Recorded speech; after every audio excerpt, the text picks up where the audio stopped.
Ladies and gentlemen, you know what it is. Hip Hop Mike live from the crib. Been talking to a lot of interesting people, and this guy has a story that is incredible. Also, he is working on some stuff solo dolo, like producing, writing, rapping, doing it all. My man Marcellus is here from Texas. What up? What's good? What's good? What's up, Mike? How you doing, man?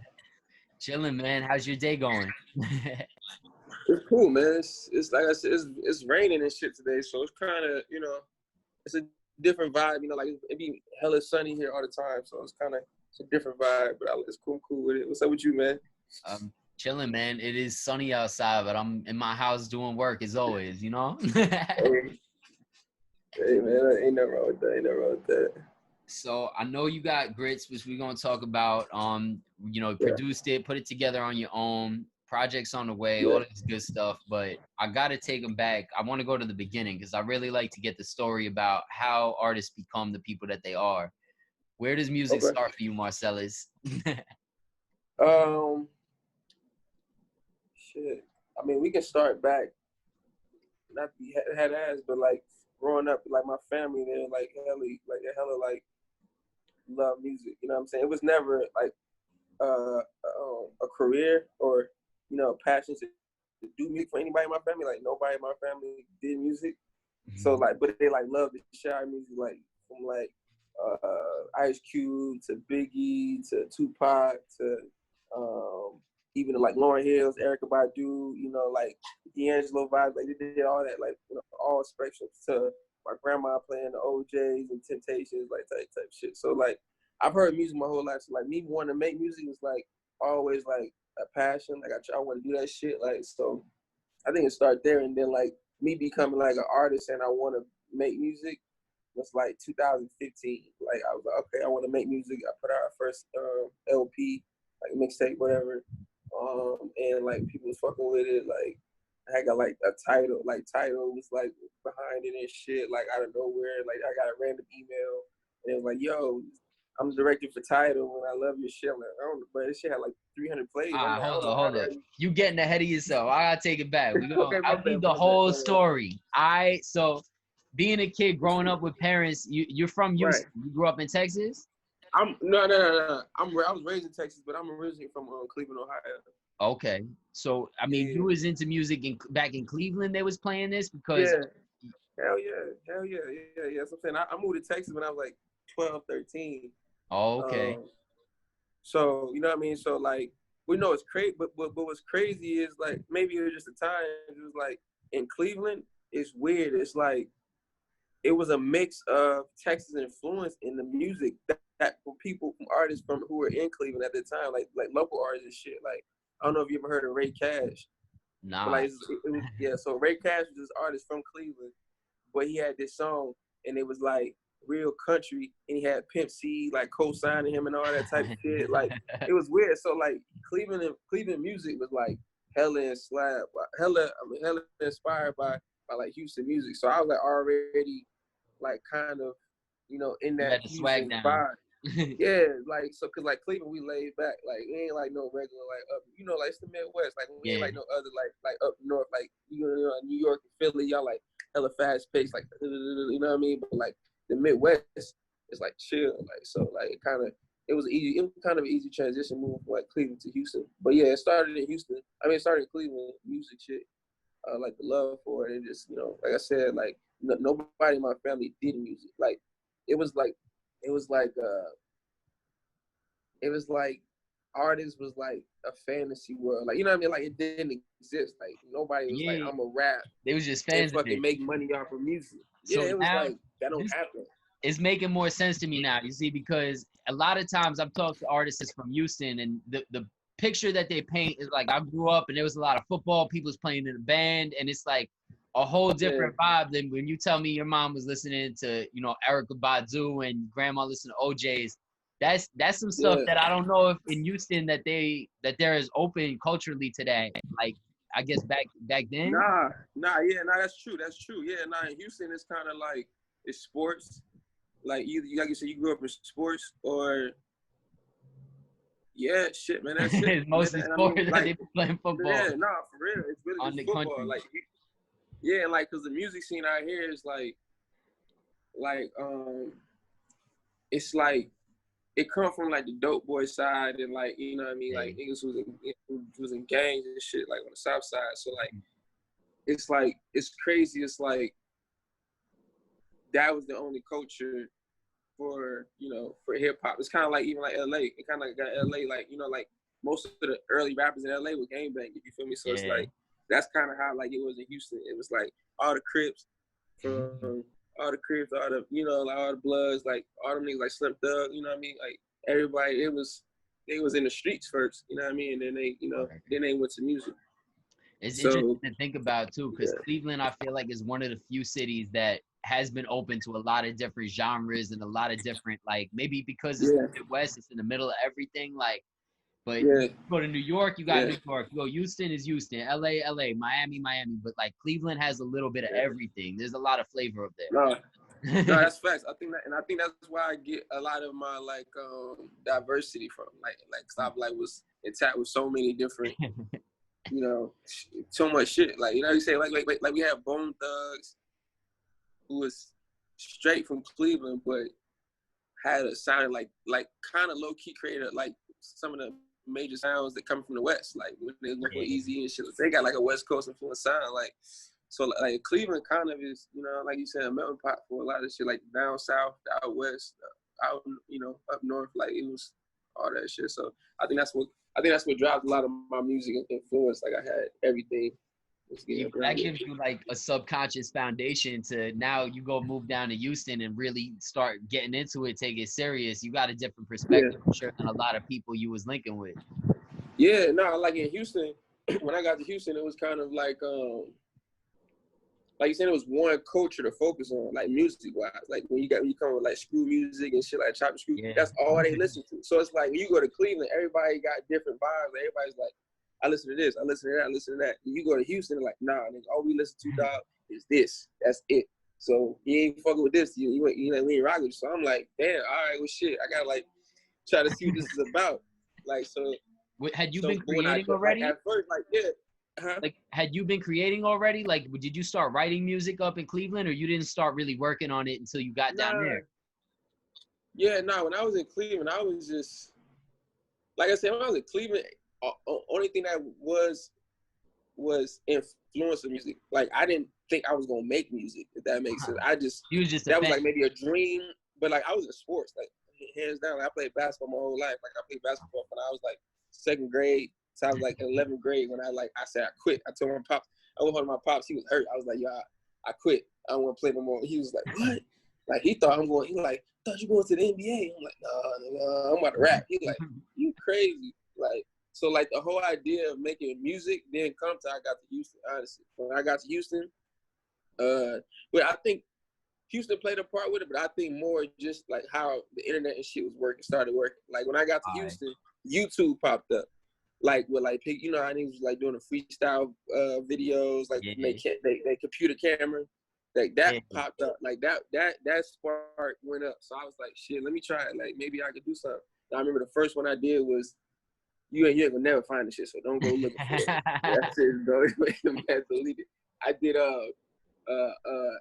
Heartless by Kanye, that Kanye Heartless beat. Okay. Cause I saw, you know, I saw Corey Guns do one. So I was like, I was a big Corey Guns fan at that time, bro. So I was like, let me go fucking do this shit too. Like, you know, fuck, let me try it. And then Kanye was probably alone a lot too, right? Like you moving to Houston, I'm sure you didn't have friends and all off rip. You probably spent hella time on YouTube.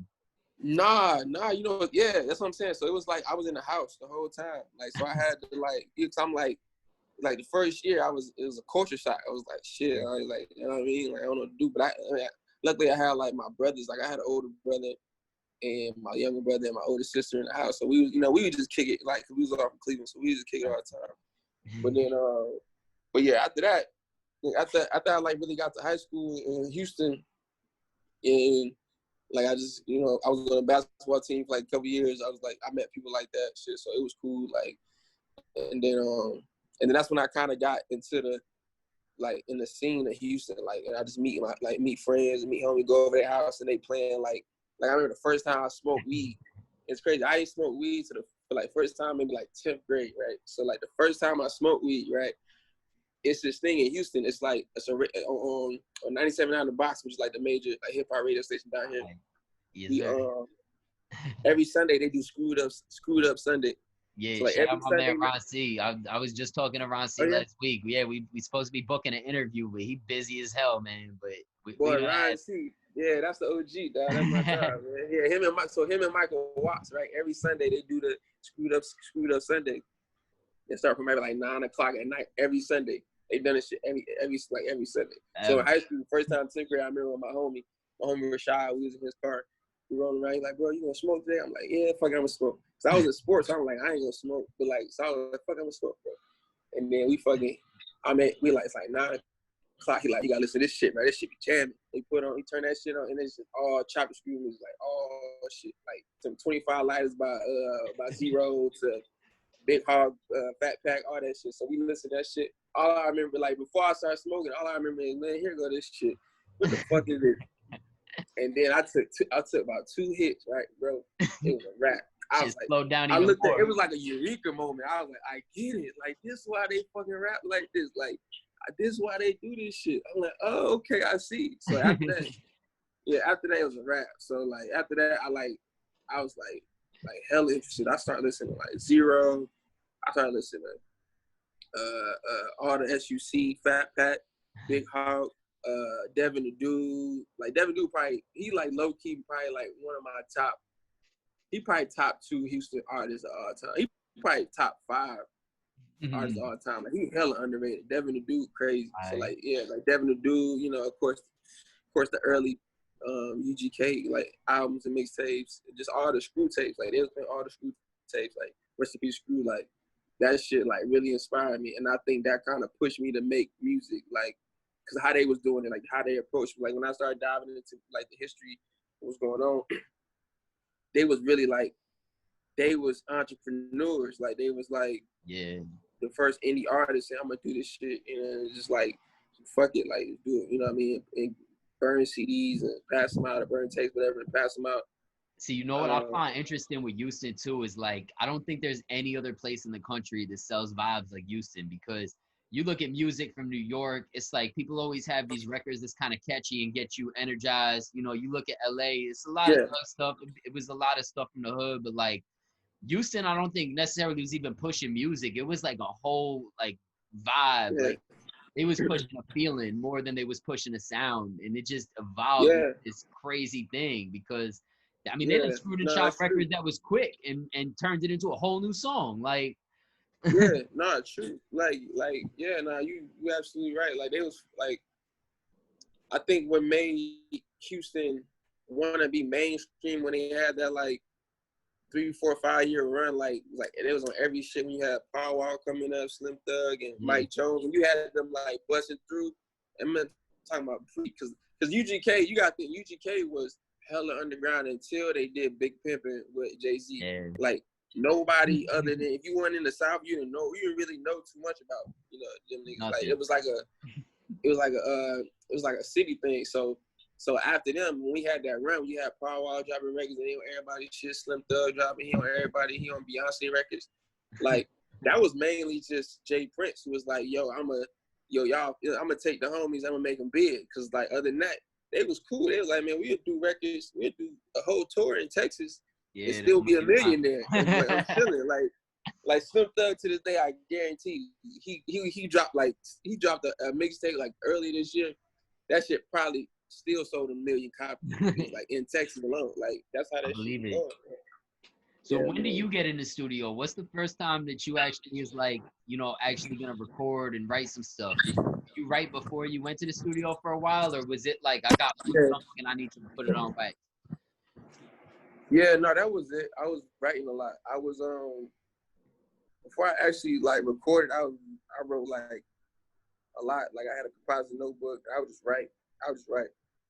And like I would just write off of like just instrumentals on YouTube. Like I remember the first time I like wrote like my first couple raps was like I just listened to every Wayne instrumental from Carter 3, the whole album. I just wrote what did you search for? Like Wayne. Early on, like when I learned to say like what I wanted to rap like, I was like, oh yeah, Wayne. Like Wayne was like at the top. So I was like, yeah, so I'm just rap like Wayne.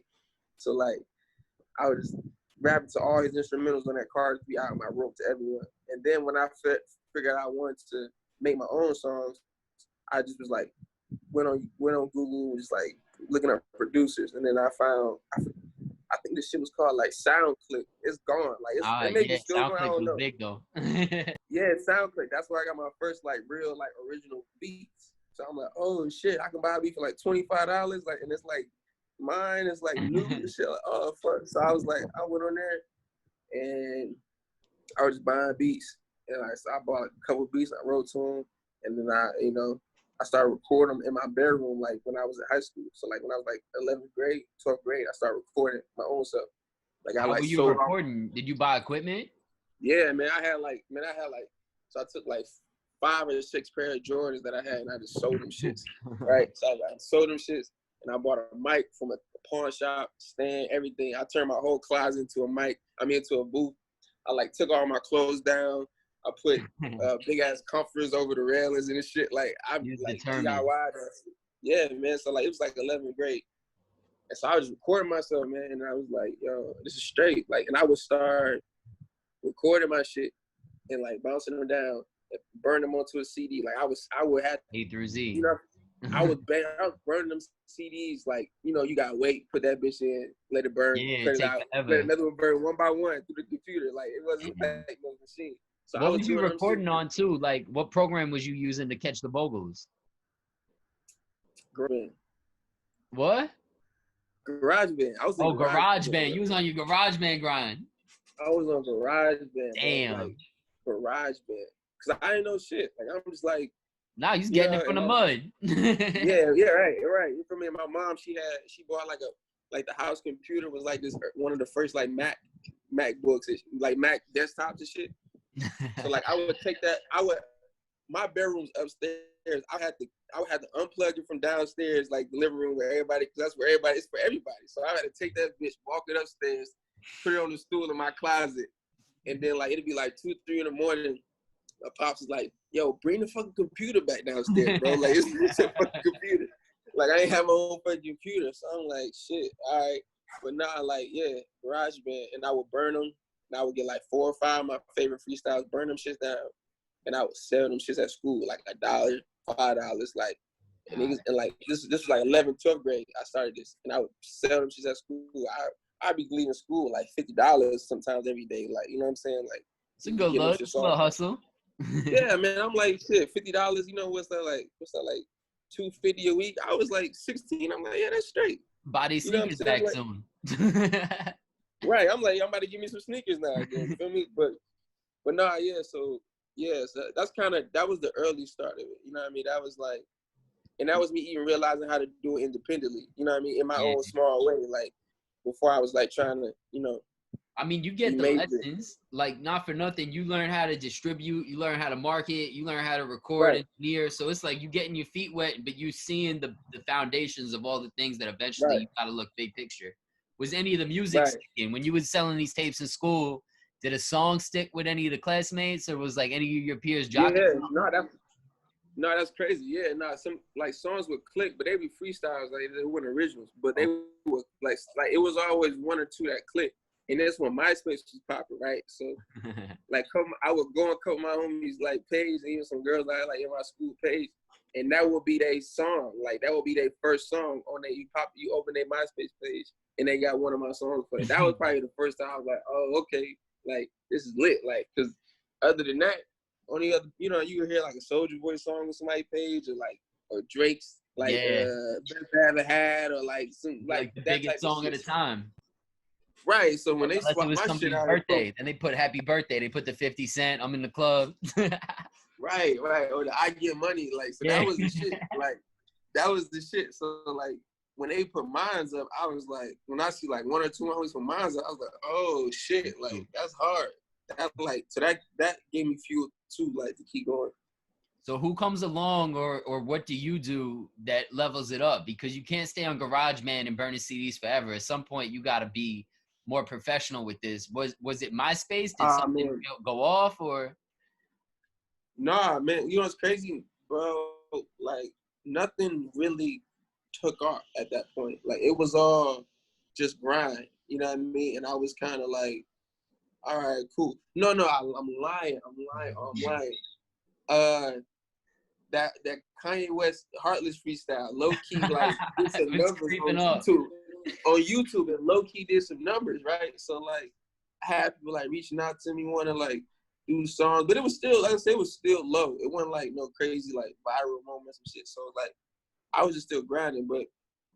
Not for nothing. I don't mean to cut you off, bro, but like think about too these days how many kids are super talented and can't get the appreciation because the second they post a Heartless remix, UMG is taking that ish down and you can't find it. Oh yeah.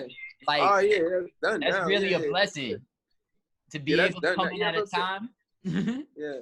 No, that's done now. You can't do no type of shit like that.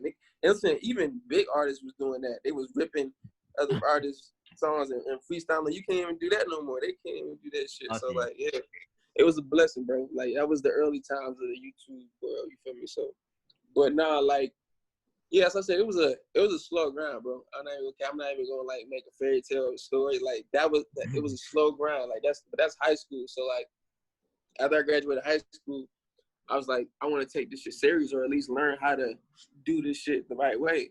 So I told my mom I wanted to go to Full Sail University. It's like this music school in Orlando.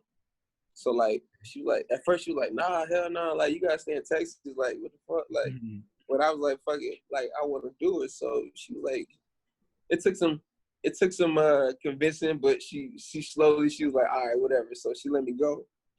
And it wasn't honestly till I got there when I met like real producers and people who were doing music. And then I met my engineer, who's still my engineer today. And this was like almost 8 years ago that I met bro. So it's like that's still like my engineer today. And I met him. He's from Atlanta. His name is Trey, Mixed by Trey. Right. And like that's when I started my like why journey that to kind of fucking. Like why of all the schools in the country for music, why that one? You know, it's crazy. I was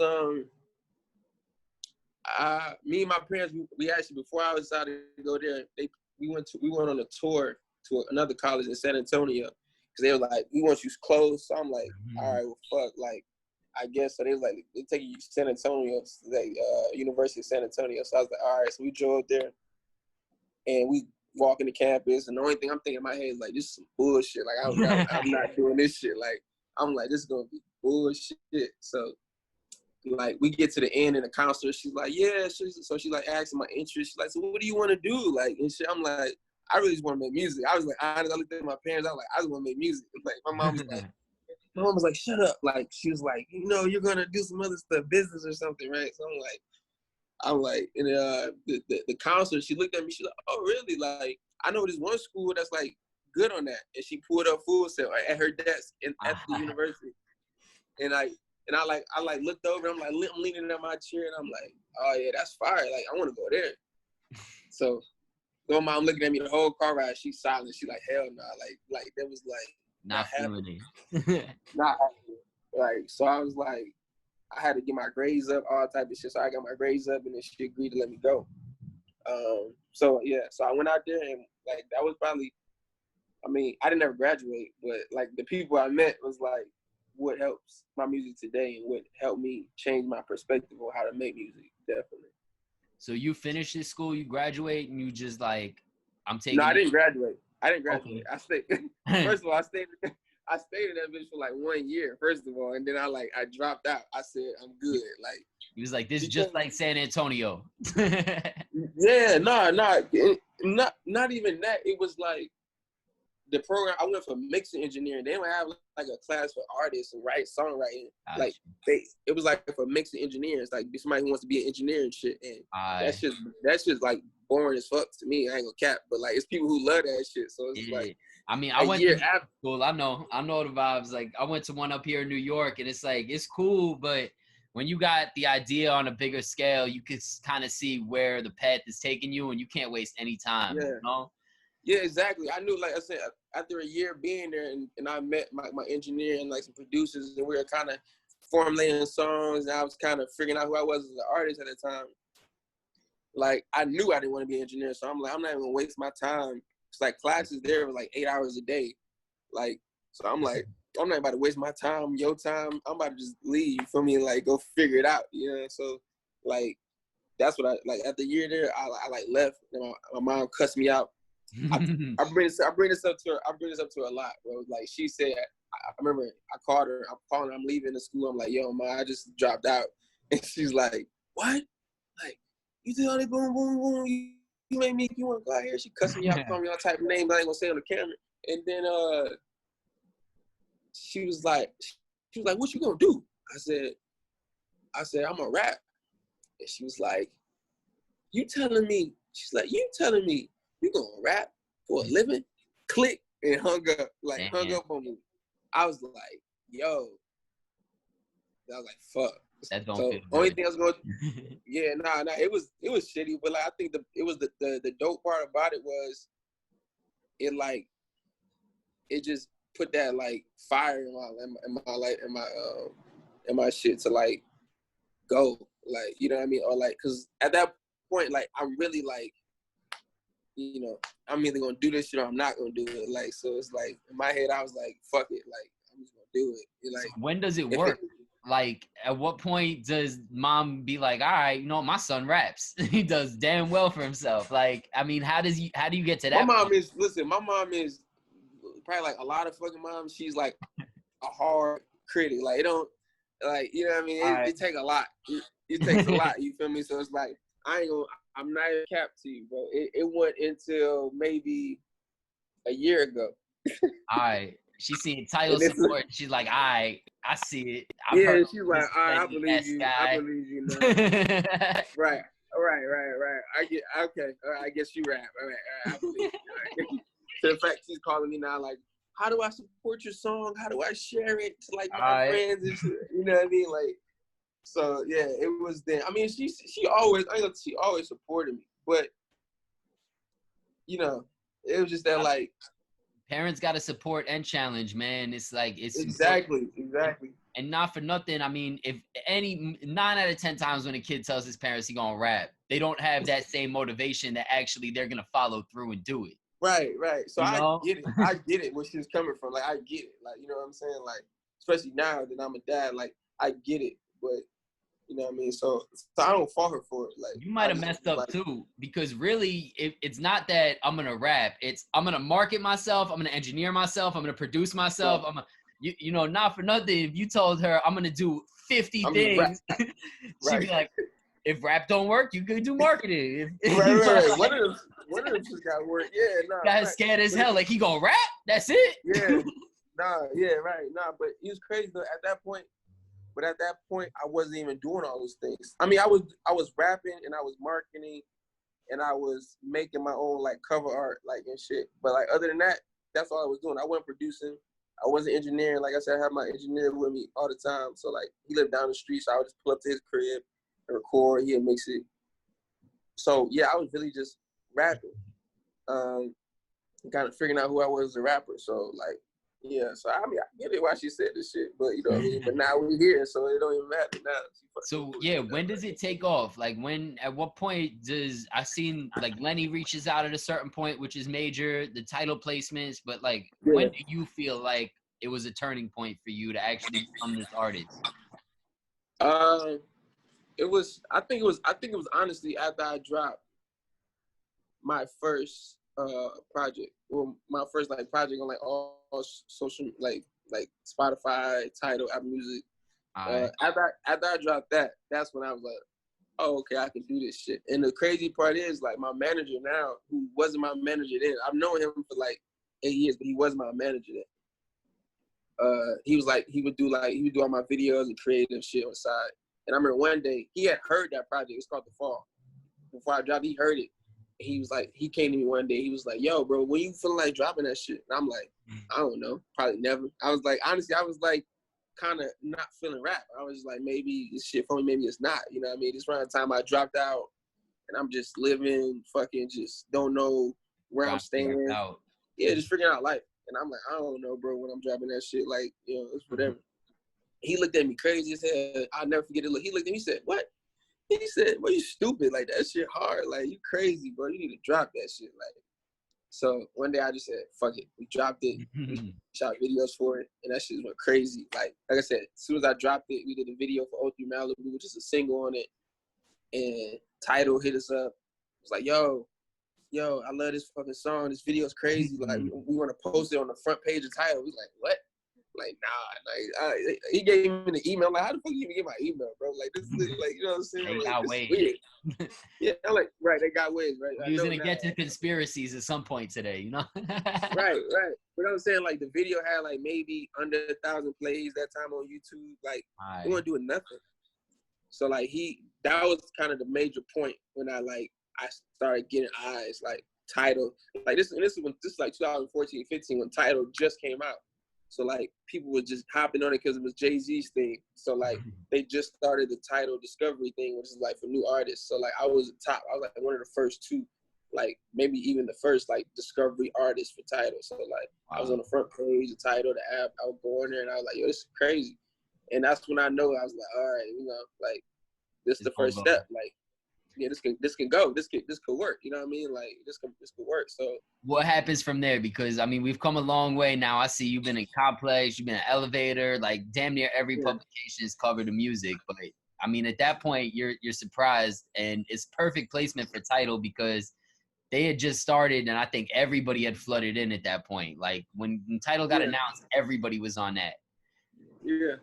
Did it change like the momentum for you? Did things start opening up crazy outside of where, you know, the fan base had been to that point? Yeah, definitely. I think at that time, like I said, it was just only people listening to my music was friends from back home or friends that I met at college. Like it wasn't crazy. But after Tidal, it was kind of felt like now the world opened up. You know what I'm saying? And people who I didn't know from cities and states I've never been to or countries I've never been to were like hitting me up saying, oh, this is fire. I'm like, oh, shit. So, no, it definitely did. Yeah. So how does that change your approach now? Because, I mean, you at that point, you had done things pretty much professionally. I mean, you have records out. You was working with with Solid Engineer. You have stuff in the studio. Were you producing at that point? I was messing around with it, but I wouldn't say I was producing. I was kind of just finding that out too, figuring that out. So at that point, I was strictly an artist still. I was strictly an artist.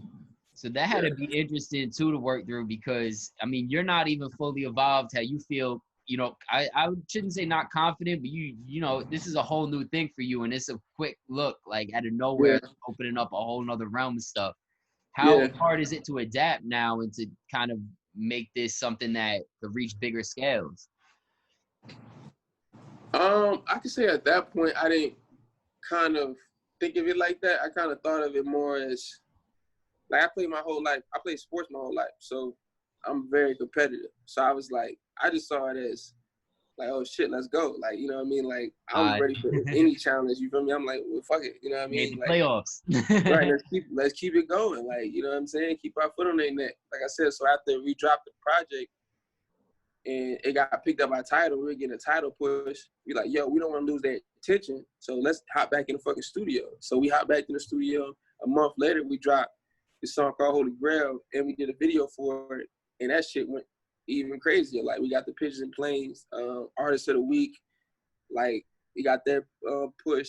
So it was kind of just feeling like, oh shit, like it was this one thing after another. It was kind of like momentum was just gaining. So we were excited at that time. You're just creating these next steps for yourself to continue to evolve. Right, yeah. We were excited. We were working. I read on this thing that Ryan sent over, right? It says that you had a conversation, I guess, or got a mentorship from Lenny S. Yeah. What is that like? Because I know Lenny, you know, probably not as well as you, but well enough to know that he doesn't mess with a lot of people, and in the insight that man has across the board in so many different subjects is like that. Yeah. What was that first conversation like, and what does that add to, you know, your momentum and your mentality at that point? Because he's one of the most respected managers ever. Yeah, no, facts. I met Lenny doing this television show. And on the television show, it's called Sign. He you can see on YouTube. It's not Okay. there. But it was on VH1, and it was him, The Dream, and Rick Ross. And so like they were like looking for artists and shit like that. So it was like, and I wasn't, it's crazy. I was like this close not doing it, but I ended up doing it. So I just did it. I'm like, why not? You know, it's a look. Like I said, I'm grew up in sports. I'm competitive. I was always looking for the next look. Like how can I? So this had nothing to do with the title look. This was just by coincidence. You just keep crossing paths with some of the greatest ever. Man, this was coincidence. This was somebody off the strip emailing me and saying, yo, I fuck with your music. Yeah, I got this look for you. I'm like, all right, fuck it. So yeah, so man, it's God, man. It's crazy. But yeah, so it's like I did that show, you know, I met Lenny, I met Dream, I met Ross. I ended up just having a relationship with Lenny and Dream in certain different ways. Like but yeah, Lenny was he's a great dude. You know, he humble, down to earth. You know, and he's a good guy. And all love Lenny, bro. Like, you know what I mean? He's one of the few real ones. So yeah. So this wasn't because of a deal or anything. You was just plugging away, still trying to get the word out there more and just get as much exposure as possible. Yeah, no, I wasn't signed at all. Yeah, I was just moving. Yeah, I was moving. Were people reaching out to try and sign you? Yeah, no, yeah.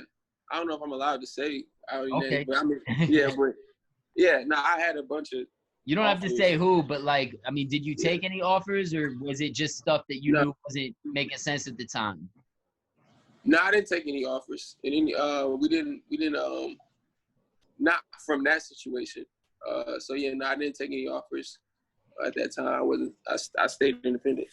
So this is like a break in the career happening where you're getting all this exposure. A lot of people are starting to hear your music. The eyes are opening, but you're still plugging away, still kind of, you know, trying to get it. I'm assuming you wasn't getting crazy money from this at the time. You wasn't in a position, like, were you still working a regular job? How was you facilitating? Hell yeah. Hell yeah, I was working jobs. I worked so many fucking 9 to 5s, I can't even count them motherfuckers. I was doing whatever, bro. I mean, shit, I don't want to name. I was, you know what I mean? I was cleaning houses. I was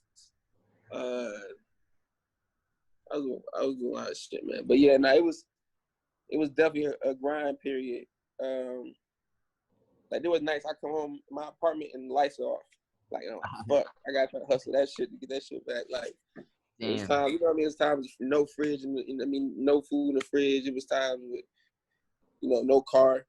So walking every fucking where, like catching the fucking the MARTA trains and, you know, metro buses. So yeah, man, it was a crazy time, man. It was a time, man. We lost our apartment. Me and homie had an apartment. Lost that apartment. We were staying in a little motel for like a week and a half, like 2 weeks until we could figure out like how to get our fucking shit together. So yeah, man, definitely grind. When does everything change? Like, at what point is like working 9 to 5s obsolete and you're fully focused on music? I would say last year. Was it this time? Yeah, last year this time. Honestly, it was last year this time. I was making a little bit of money off of rap, like monthly, a little bit. It was straight. But the push that pushed me through, I had got this placement on this TV show called The Shy. They put my song Thin Line on that shit, and like shit went crazy. Like I said, we got a check from it, so like that helped like set us up to be like, okay, cool, like we can do some shit. Then we ended up doing like shows in like Brooklyn. We did our first show ever in Brooklyn it was the year before that. We did our first show ever in Brooklyn, then Chicago. And so yeah, when that happened financially, that's when like I was able to be like, okay, I ain't gotta work no job. You know what I mean? Like the stream money piped up from this, and we got a nice check for them to sink it, and the pub money was coming. We like, okay, we straight, like we good. Like we weren't rich, but we was like, we don't have to go work a job to pay our rent at least, you know what I mean, and put food on the table. So that's kind of when it changed. And then And then after that till now, you know what I'm saying? Like being signed, which we finally signed with Island, like 2 or 3 months ago, I would say. So this project that you're working on is getting ready to come out now. Yeah. This project, was it being worked on throughout all of this past year before getting signed, or is this something that you really started working on for people to get, after the deal was put in place? It was before the deal was finalized. It was in the midst of it. It Okay. was because a lot of it was collaborations through me, my engineer Trey, my manager Nod, and the A&R Kevin. Like it was a lot of like ideas wise, like collaboration, like just what we want to kind of how we want to come out and present ourselves. And this was like early this year, like late last year, when it was like damn near done. Like we were like doing it during that time. So now that it's getting the finishing touches, the mastering, the mixing, and videos getting shot. Ready to hopefully put it out soon, man. Get the shit out. Well, I feel like this got to be super exciting for you now because, I mean, after hearing the story, there's a lot that's led up to this moment. And now to finally have something that's a body of work that has been put together through a lot of different circumstances in your life to be coming out on a major where it's going to get a lot of eyes on it. Are you more excited or nervous? What's the thought process in this? And what are people going to be able to expect from this? Is it a lot of variety? Bro, like I said, I'm still a athlete, like competitive, like at heart. So like I'm pumped. You know what I'm saying? I can't wait till they hear this shit. Like I can't wait to, work with, artists I've always looked up to and producers I've always looked up to. Like that's been my major like inspiration and like drive throughout this whole process. I'm like, oh shit, I probably can. I know it's more complicated than that. I can reach out to so maybe that I'm signed and he fuck with my shit. Like we can do something, or even just people, that I respect, even in the nod, like saying, yo, that's fire. Like, you know what I'm saying? Like, I think it's just all about getting every step making it a better look. You know what I mean? It's always climbing. Like that's what I'm excited about. Yeah. I mean, coming from an athlete mentality, I know you probably always ahead of the game. How much of the next project's finished? Like, I mean, what's the plan after this? Because I'm sure you ahead of whatever this is about to be. I don't know if I can say, bro. We got a lot in the pot. Yeah, now I stay cooked up in the crib. So like now I can reduce too. It's like even quick. It's like even faster. Like we got a lot. It's gonna be definitely more projects within